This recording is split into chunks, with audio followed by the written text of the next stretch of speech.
Ricardo, ¿cómo estás? Buen día para vos y para toda la audiencia. Digo bien si expreso un antes y un después con el Ni Una Menos.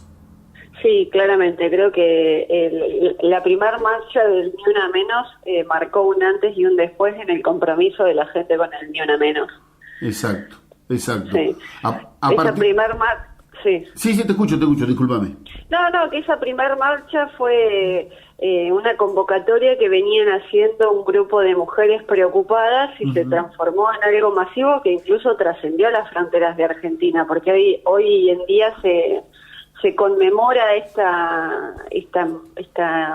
3 de junio en varios países. Exacto. Y el hashtag Ni Una Menos se utiliza no solamente en la Argentina, sino en todos estos países también. Sí, es una especie de marca registrada esto. Es una marca registrada, sí. Paula, ¿y cómo andamos con este tema en 6 años? ¿Hemos tenido avances? ¿Logramos los desafíos que en aquel entonces se habían planteado? Sí, yo creo que existen avances, aunque no podemos lograr que las cifras de femicidios disminuyan. Creo que hay un compromiso y una decisión política en todos los sentidos, tanto municipal como provincial como nacional, de avanzar en este sentido. Así todo, no podemos lograr todavía que las cifras a nivel nacional bajen. Si yo te hago un recuento desde el 2016, que fue el año siguiente a que empezó la marcha o el reclamo en forma más masiva, a hoy los números son prácticamente iguales. Y en 2016 hubo 254 femicidios, 2017 251, en el 2018 255, o sea, son todas cifras más o menos iguales. Y en 2020 251. Y si uno piensa que el año tiene 365 días... Sí, es una mujer cada 35 horas muere en Argentina producto de la violencia machista o violencia de género. Qué bárbaro. Mira si no es impactante la cifra. Hoy estamos en junio y ya van casi 100 mujeres muertas en manos de un hombre. Qué bárbaro. Sí. Uno escucha este relato, estas cifras y realmente impactan, digo, ¿no? Sí, impactan y creo que nos interpela a todos como sociedad. No es un problema de mujeres. No es una lucha únicamente de mujeres. Creo que nos atraviesa a todos como miembros de una comunidad el tema de la violencia de género y por eso el reclamo de políticas públicas y compromiso social, porque sin ninguna de las dos cosas no se puede avanzar seriamente en esta temática. Claro, exacto. Pero digo, poniéndonos a pensar un poquito en cada uno de los casos, nenes, hijos que se quedan sin su madre y en muchos casos se quedan sin su padre también porque el papá es el responsable de la muerte de la mamá. Sí. Imagínate la cantidad de niños que quedan desamparados. Tal cual. Sí. Y en estos 6 años, ¿cómo estamos en Rivadavia? ¿Ha habido una evolución de en cuanto a denuncias, en cuanto a casos?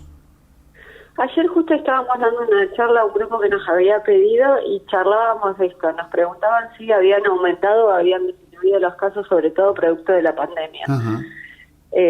Y yo les decía que en realidad el número de denuncias es constante. En América, por lo menos en Rivadavia, en el distrito de Rivadavia, no aumentaron las denuncias a causa de la pandemia, de la cuarentena. Pero es constante y van a aumento. En realidad, nunca disminuye. Claro. La cantidad de denuncias aumentan día a día y no hay día en la comisaría de la mujer donde no se tomen denuncias por violencia familiar o violencia de género o abuso sexual, que es otra forma de violencia, ¿no? Paula, si yo te pregunto por día, ¿cuántas denuncias reciben aproximadamente? Más de una seguro. ¿Más de una por día? Sí. Qué bárbaro, Sí, por eso te digo que son cifras que nos tienen que interpelar como sociedad. No son hechos aislados, no son es uno en cada tanto como se pensaba antes. Es una problemática que hay que visibilizar y hay que trabajar para erradicarla. Uh-huh. ¿Y se cumple con la ley Micaela?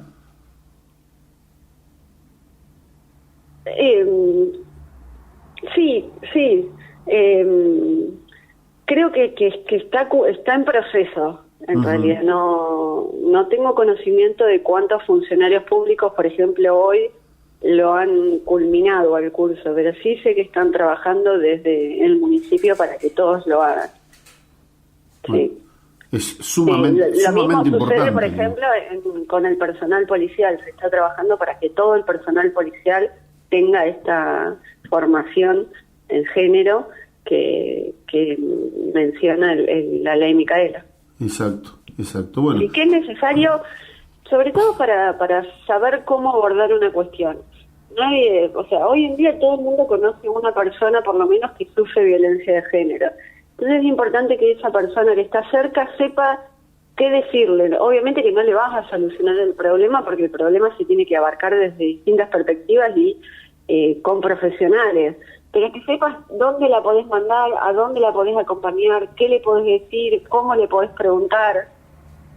Me parece que eso es fundamental. Claro. Y es evitar la revictimización de las víctimas, ¿no es cierto? Uh-huh.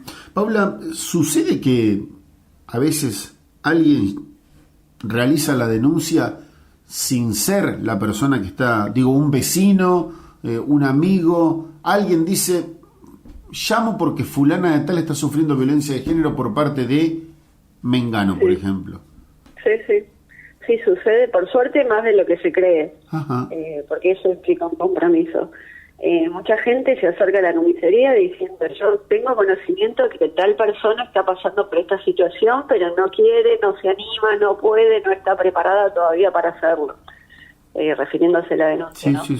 Entonces, como equipo, nosotros desde la comisaría vemos cómo lo abordamos, si lo comunicamos al juzgado, si citamos a la víctima, si es una situación grave que hay que resolver ya, si podemos ayudarla a prepararse para la denuncia, o si la denuncia la tenemos que hacer nosotros, porque no hay manera de que la víctima pueda hacerlo.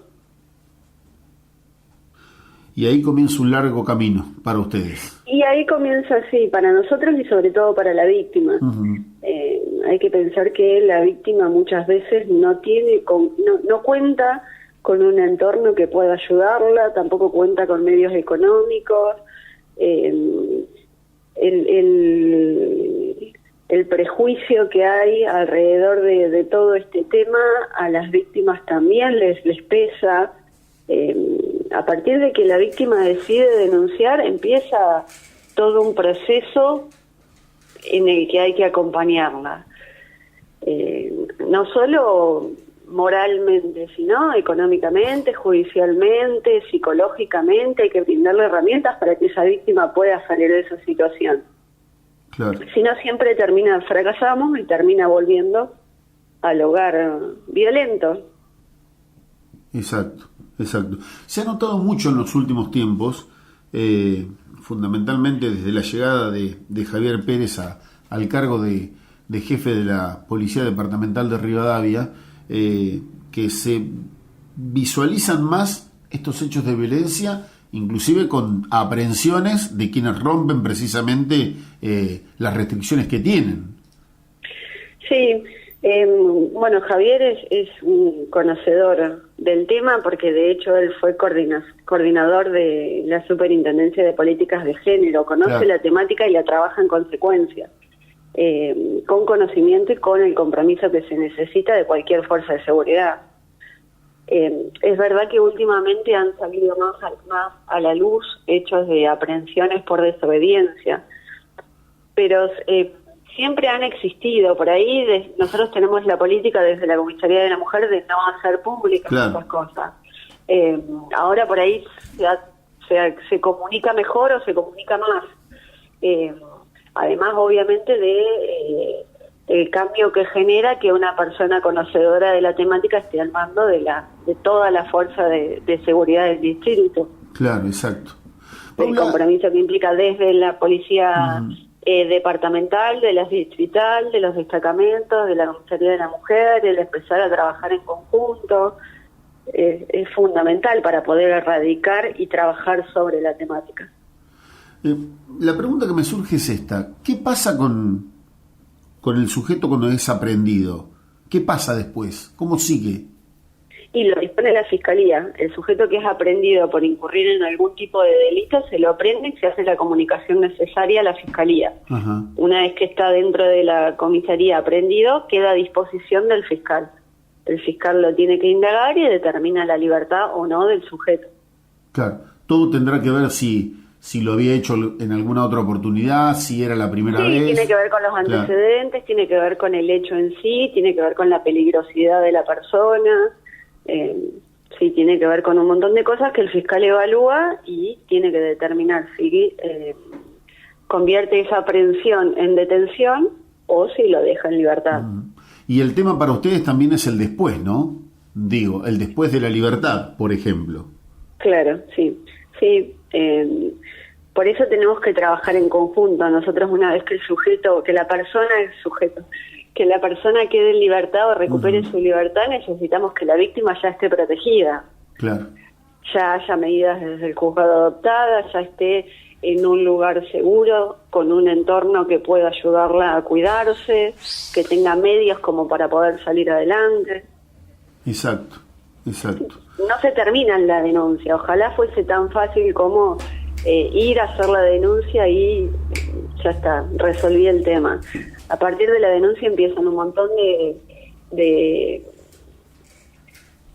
cosas nuevas en la víctima que tiene que ir resolviendo a medida que le van pasando, ¿no? Sí. Si tienen hijos, si no tienen hijos, si los procesos judiciales que también implican una cuestión psicológica que la víctima tiene que trabajar. Imagínate que cuando hay violencia de género, la mayoría de los casos son con personas vinculadas a la familia, a tu pareja, y eso involucra sentimientos. Entonces todo lo que implica para una persona tener que hacer una denuncia contra otra persona a la que en algún momento eligió, o que es su padre, o que es su madre, o con la que lo une un vínculo de confianza especial.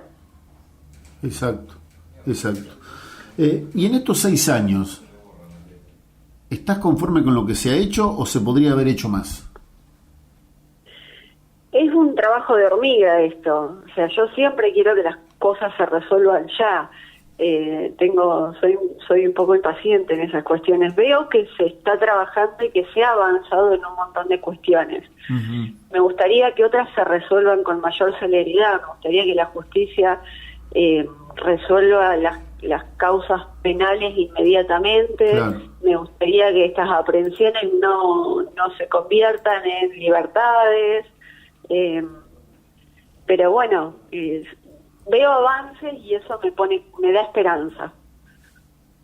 Bueno, Paula, gracias por atendernos, por permitirnos estos minutos y poder abordar este tema que nos resulta sumamente interesante. Gracias a ustedes por la nota y bueno, por ayudarnos a replicar este mensaje siempre. Existe la Comisaría de la Mujer, se pueden hacer denuncias, se puede ir a hacer alguna consulta y estamos para ayudar a todas las personas víctimas de una situación o que estén atravesando una situación que no sepan cómo resolver. El 144 es. 144 o el 101 en Rivadavia o el botón antipánico. Perfecto. Gracias, Paula. Buen fin de semana. Un beso. Igualmente, un beso. Chau, hasta luego. Bueno, ahí estaba la doctora Ana Paula Saliaver, integrante de la Comisaría de la Mujer y la Familia, precisamente en